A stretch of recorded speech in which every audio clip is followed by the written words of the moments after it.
Everyone's crazy about these AIOs. They call them water cooling, even though there's no water in them. However, it's really awesome to have something like that in your case, with tubes, fans, pump blocks, LEDs, or displays. But the fact that they're much more prone to failure than air coolers is a different story. Pumps wear out, tubes start leaking, and the coolant inside can turn into a really nasty spoiled sludge that clogs everything in its path. And I admit, despite all these problems, I personally love all-in-one coolers, because what else do we really have to choose from? Building your own custom loop is super expensive and impractical. And air coolers, I know those are probably just for low-end budget edition computers, right? Or is it really different? This type of cooling is just not very exciting. However, the guys from Deepcool got really pissed off and decided to change that. The AK620 is one of their best air coolers. It's affordable, very quiet, and efficient enough to handle even the hottest processors. However, in the digital version, they added a display showing the current temperature and CPU load, so it does this right away. Thank you for your attention and see you in the next sponsored segment. Did you know that hundreds of companies store and use your personal data? That must be illegal. You agreed to it. Well, I didn't agree to anything like that. What about the checkboxes you select when making an account? Otherwise, you couldn't move forward. That's why a free service isn't really free. That's just wrong. That's why I get so much spam. The General Data Protection Regulation allows you to contact an organization and ask them to delete all your data. How do I do that? There are about 4,000 such companies. You have to write to each of them to request your data, review it, and with a legal note, ask them to delete it. You must be kidding me. Another option is Incogni, which is a service specializing in removing personal data. Anyway, just click the link in the description. By creating an account, you give Incogni the authority to represent your interests. In the management panel, you'll see with how many entities your data was found, how many have already deleted it, and how many have rejected such a request. They'll probably reject it. Then Incogni will contact the appropriate agency, and the penalties are so severe that they'll quickly change their mind. Hey, that's not any cheaper. Did you know that the average price for legal advice is about 200 PLN per hour, and you'll still have to handle the issue yourself? Here, Incogni does everything for you. And even if the service doesn't meet your expectations, you still have a 30-day money-back guarantee, thousands of companies, hundreds of letters. If you think about it, this is likely the best service of its kind worldwide. Well, actually. The basic version of this model has probably been reviewed everywhere already. After all, as I mentioned, it's one of the best coolers from Deepcool, and that's why it's recommended so often. That's why today I won't focus so much on the basics, but instead I'll talk about the changes that have been made in the digital version. We already know that we're dealing with a dual tower, dual fan cooler with 6 6mm heat pipes. Just like in the original, here the base has been polished to a mirror finish. However, we'll find a difference at the top. Something you could call a cap is held in place by fairly strong magnets. I really like this kind of solution. 2 cables lead to the cap from below, one for ARGB lighting, the other for USB. This one is necessary for communication with the motherboard, but we'll get back to that. The digital version is equipped with the same fans as the basic model. FK120 are decent fans that push 69 CFM and can generate a static pressure of 2.19 ME. The AK620 is quite large, and as a result it will cover part of the RAM modules. If you have taller kits than 43mm in none, you'll need to raise the front fan, but such a small adjustment shouldn't noticeably reduce performance. The appearance will suffer more from this. If needed, you can move the front fan to the back, but then you'll have those cables left in the channel. The manufacturer probably wasn't prepared for this possibility, because there's no other way to route the cables, which is a bit of a shame. Installing the cooling system isn't complicated, but in this case, it can be a hassle. Like in many similar designs, here the middle fan blocks access to the screws. To remove it, you need to lift the cover with the screen, but you can't fully take off the cover until you remove the front fan. It's not really difficult, but honestly, I would prefer if the screen's wiring was routed somewhere along the side of the tower. Ultimately, even though the AK620 digital comes to us fully assembled, we still have to completely disassemble it in order to install it. Then we lower the bare heatsink onto the fresh thermal paste and use the tool included in the accessories to tighten the screws. Another issue is deciding where the fan power cable should come out. If the default configuration doesn't suit us, the wires can easily be moved and the fan can be rotated by 90 degrees. Once we've done that, we use the included splitter to connect both fans to a single motherboard header, but we also shouldn't forget about the RGB connection and the USB connection, with the USB connection enabling communication with the display. The Deepcool application used for cooling management is extremely simple, but, I think I would like a bit more here.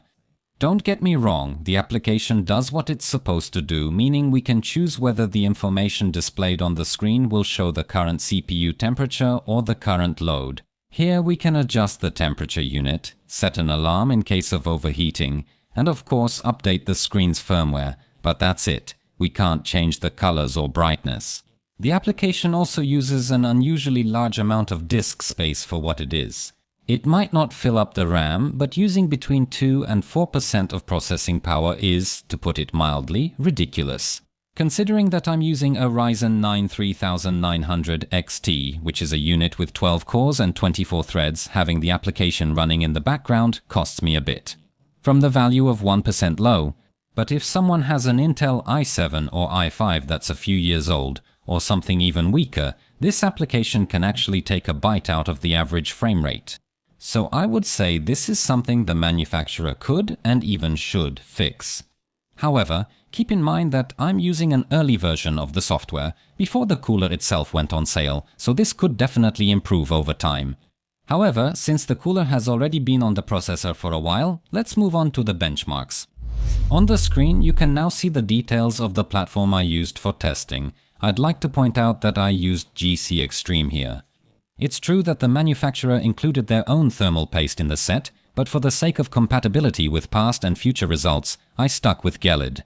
In the motherboard software Asus Armoury Crate, I set the standard fan profile for the processor, and here are the results.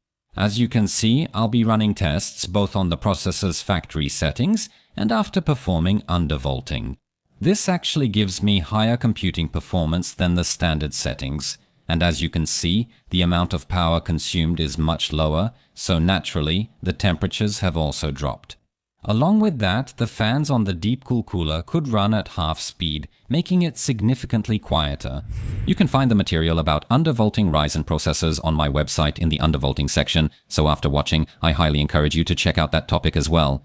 If you don't have an AMD processor, you can do a similar trick on Intel CPUs, and I talk more about that in my review of a certain laptop. I'll leave links for you in the description, but check them out later. Now focus on the chart, from which it's easy to conclude that the default fan profile in Asus software is quite aggressive, because 71 degrees is not a disaster yet, and the fans are already spinning almost at maximum speed. I think you can easily make the fan curve less aggressive and get lower noise at the cost of higher temperatures. At full 100% load on 12 cores, even 80 degrees shouldn't bother anyone. In the basic specification of the AK620, there's information that this model is rated for CPUs up to a 260 watt TDP. Yes, to better illustrate temperatures at various processor power levels, I performed the test at full fan speed, and you could say that for processors around 90 to 115 watts. This cooling system is probably even overkill, but on the other hand, with such a processor, it will work quietly and efficiently. For processors approaching 150 watts, it will also provide great comfort while gaming, but during longer and heavier CPU-intensive tasks, it will become audible. Anyway, tests are tests, but let's focus on what's most important for us today, which is the screen itself. The digital display by default shows the CPU temperature, and the green squares indicate the level of its load. 1 square means that the CPU is loaded no more than 10%. 2 squares mean between 11 and 20% and so on up to the 10th square, which of course indicates 100% load. As you probably noticed, it's hard to count the number of squares every second. By switching the display options from temperature to load, it's a bit easier to keep up with what's happening with the processor, but then we lose the temperature indicator. What about the RGB? Everyone can see it. I think it's a really cool accent that's not too flashy. You only see it when looking at the cooler from the top or bottom, but is it worth it? The AK620 is undoubtedly an excellent air cooler at a good price. That's a fact beyond any doubt, but does the screen on the digital version really make much of a difference? When I first saw the digital version at the trade show, I told myself that this is the one and only air cooler I truly want to install in my case, and I don't want any other. The truth is, the case I'm using, which is the Fractal Design Torrent, looks best with air cooling. Everything works with an AIO as well, but those three 120 mm fans placed in tapered frames just look bad, and the case loses a lot visually because of it. Unfortunately, we can't install a radiator at the top here, because that's where the power supply is located. Originally, there should be two 180 mm fans at the front, and then this case gives a completely different impression. That's why I'm so eager to switch from an AIO to an air cooler. But when it finally happened, when I swapped the pump block for the AK620 digital, I have to admit that I didn't really feel the magic I was hoping for. The front of the case, sure, finally looks the way it should, but that square black little block with a barely visible, really tiny screen isn't what I was expecting. And here I ask for your understanding, because this is just my subjective opinion, and I absolutely don't want to force anyone to agree with me. In this video, I made every effort to show the cooling system in the best possible light, because it deserves to get as good a presentation as possible. If the AK620 digital still meets your expectations, I'm really glad about that, and I hope you'll be extremely satisfied with it. But at the same time, I think it's worth looking at the other side of the coin and listening to constructive, well-founded criticism. So, the drawbacks of the cooler being tested include its large size, which often covers the attractive-looking RAM modules. This is only a visual issue, but at the same time, when we have all 4 slots populated and the memory overclocked, like in my case, stability can also suffer. Simply put, memory modules that get too hot can freeze, at least in my case. Then I'm forced to either go back to the standard memory settings, which makes my Ryzen perform worse, or I have to add a random fan just so the computer doesn't freeze. If it was possible to reasonably move the front fan to the back, I probably wouldn't complain about it so much. But even if we do that, we're still left with stupid looking cables running through the middle of the cooler. This is the first issue that I think is genuinely justified. Moving on, the small screen and the overall emptiness compared to the large size is really just a matter of personal preference. I don't like it, but I still won't count this as a flaw because it's just my personal whim. But the fact that the brightness of the elements displayed on it is low, sorry, but I have to consider that a flaw. The case I'm using has slightly, I emphasize slightly tinted glass, and still you can barely see anything. Remember, many cases have very strong tint on the glass, and then the screen in the digital version will be unreadable. And even if the display on the cooler was brighter, the app also, at least for now, doesn't offer any adjustment options. Another thing that bothers me here is those 10 green dots. It seems cool, but in the end, it's totally useless, because probably only Rain Man would be able to figure out the load in real time. If you've seen the movie, you know what I mean. Don't forget to subscribe and follow on Facebook.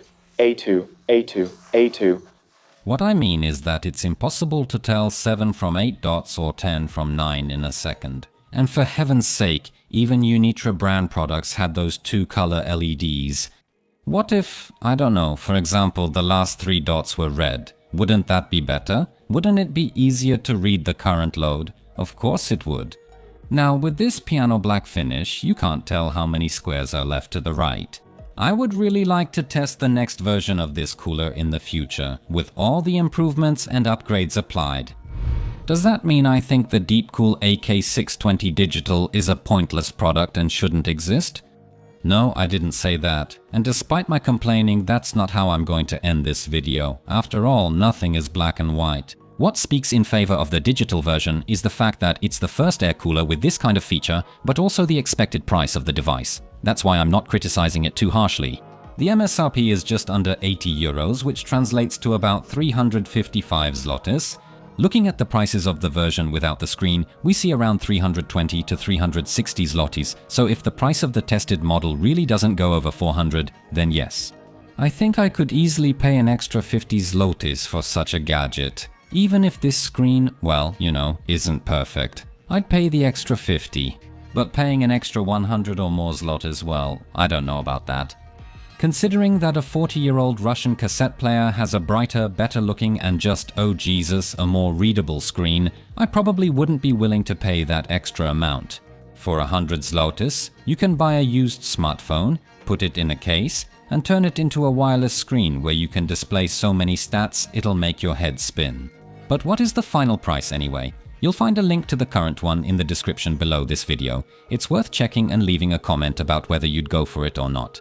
If you enjoyed this video, be sure to visit my website www.techmaniachd.pl, where you'll find the mentioned piece about undervolting AMD processors, and I reveal Intel's secrets when talking about the affordable Mindbenben Xiaomi 5 laptop. See you in the next one.